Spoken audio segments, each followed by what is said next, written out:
Quand j'étais enfant, j'étais un mauvais élève. J'étais un mauvais élève parce que j'avais peur de ne pas savoir répondre aux questions que me poseraient les adultes.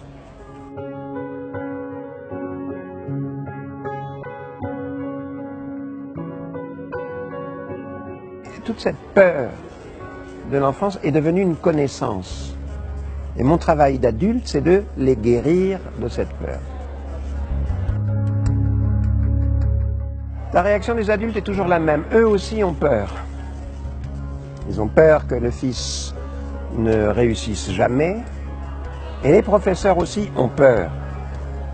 Ils ont peur d'être de mauvais professeurs. Tout ça, c'est une affaire de solitude. Solitude de l'enfant, solitude du professeur, solitude des parents. Très bien. Il faut casser cette solitude. Pédagogiquement, comment tu casses la solitude? En créant des projets communs, où tout le monde est impliqué. Par exemple, pour l'école, un des projets communs, c'est le théâtre.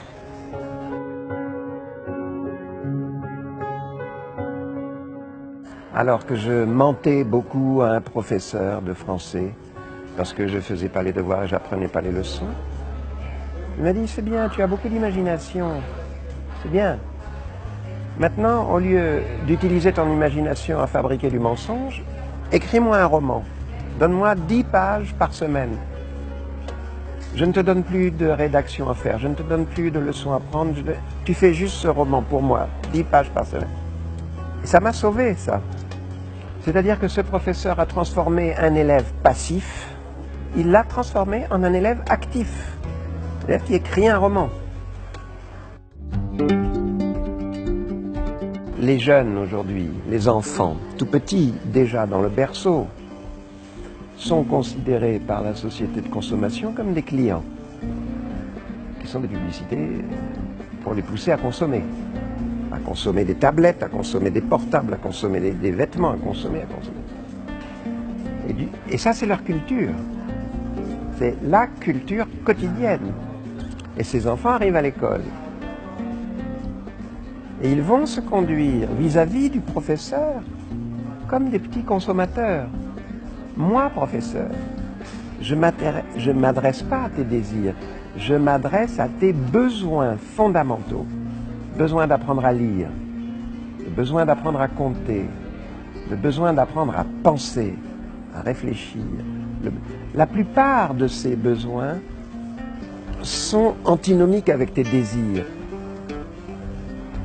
Et c'est pour ça qu'il est beaucoup plus difficile d'être professeur aujourd'hui que dans les années 50, où les enfants n'étaient pas encore les clients de la société marchande.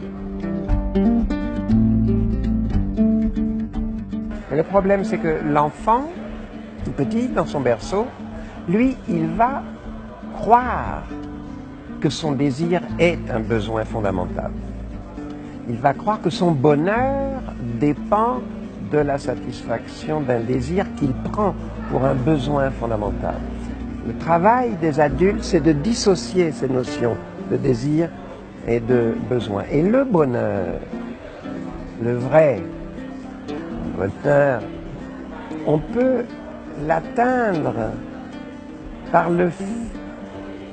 en apprenant à comprendre. C'est ça qui rend heureux. Quand je comprends les choses, tout d'un coup je comprends. Je comprends que la publicité est mensongère. Je comprends que la compréhension est une bonne source de bonheur véritable. Je pense qu'on ne peut pas se défausser de ses propres responsabilités sur une institution. Il faut d'abord que je sois, moi, en tant que parent, que je me sente responsable de mon comportement face à mes enfants. Qu'est-ce qui fait l'éducation des enfants? C'est l'exemple.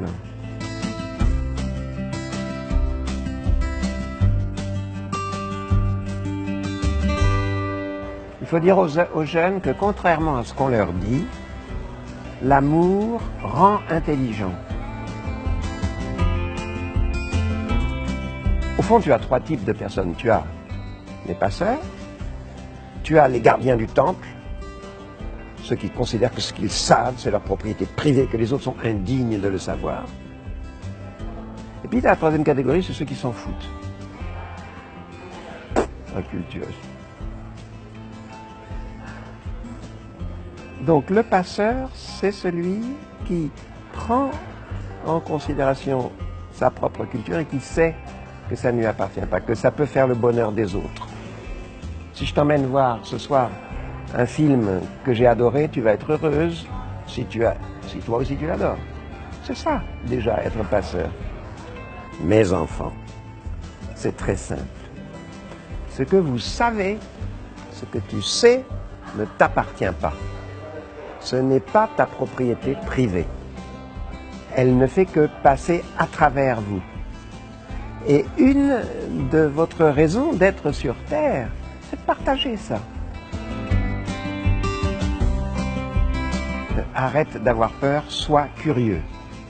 Sois curieux. La curiosité est un bon remède contre la peur. Sois curieux, ouvre-toi, sois curieux, sois curieux. Oh oui, mais moi, la réalité me fait peur. La réalité te fait peur. Fais comme Juan, photographie-la. Je suis nul en anglais. Je suis nul en anglais. Prends un petit ami anglais. Tu vas voir, tu vas faire des progrès. Ça va t'ouvrir. Ouvre, ouvre, ouvre. Sois curieux. Ne te referme pas.